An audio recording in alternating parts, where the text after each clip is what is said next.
లక్ష్మీనరసింహస్వామి దేవస్థానం యాదగిరిగుట్ట, యాదాద్రి భువనగిరి జిల్లా రేపు జరగబోయేటువంటి ముక్కోటి ఏకాదశి పర్వదినానికి అన్ని ఏర్పాట్లు మార్నింగ్ పోయి చూసి చేయడం జరిగింది. సాయంత్రం వరకు పూర్తి ఏర్పాట్లు జరుగుతాయి. గవర్నమెంట్ ఎమ్మెల్యే గారు వస్తారు, తర్వాత ఎవరైనా మంత్రివర్యులు ఎవరైనా ఉంటే వస్తారు, జిల్లా జడ్జిలు ఎవరైనా ఉంటే వస్తారు, కలెక్టర్ వారు ఎవరెవరు వచ్చినా కూడా వాళ్ళందరికీ దర్శనాలు ఇస్తారు. దాంతో పాటు సామాన్య జనాలందరూ కూడా వస్తారు. సెక్టార్స్ ఏర్పాటు చేస్తున్నాం. అది సాయంత్రం వరకు అయితే 6:42 స్వామివారిని స్టేజ్ మీదకి తీసుకొచ్చడం జరుగుతుంది. 6:42 అక్కడ ద్వారదర్శనం అనేది స్టార్ట్ అవుతుంది. ఈరోజు రేపు జరగబోయేటువంటి ఉత్తర ద్వారదర్శనం స్పెషాలిటీ ఏంటంటే రేపు మొత్తం కూడా ఉత్తర ద్వారదర్శనం నుంచి అందరినీ పంపిస్తాం.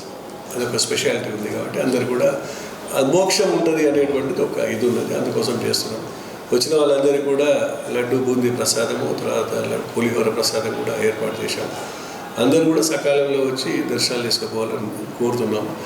ఈ 6 రోజులు 23 నుంచి 25 వరకు స్వామివారి అధ్యయనోత్సవాలు కూడా జరుగుతున్నాయి. అధ్యయనోత్సవాల్లో కూడా పొద్దున ఒక సేవ, సాయంత్రం ఒక సేవ స్వామివారిది తీయడం జరుగుతుంది.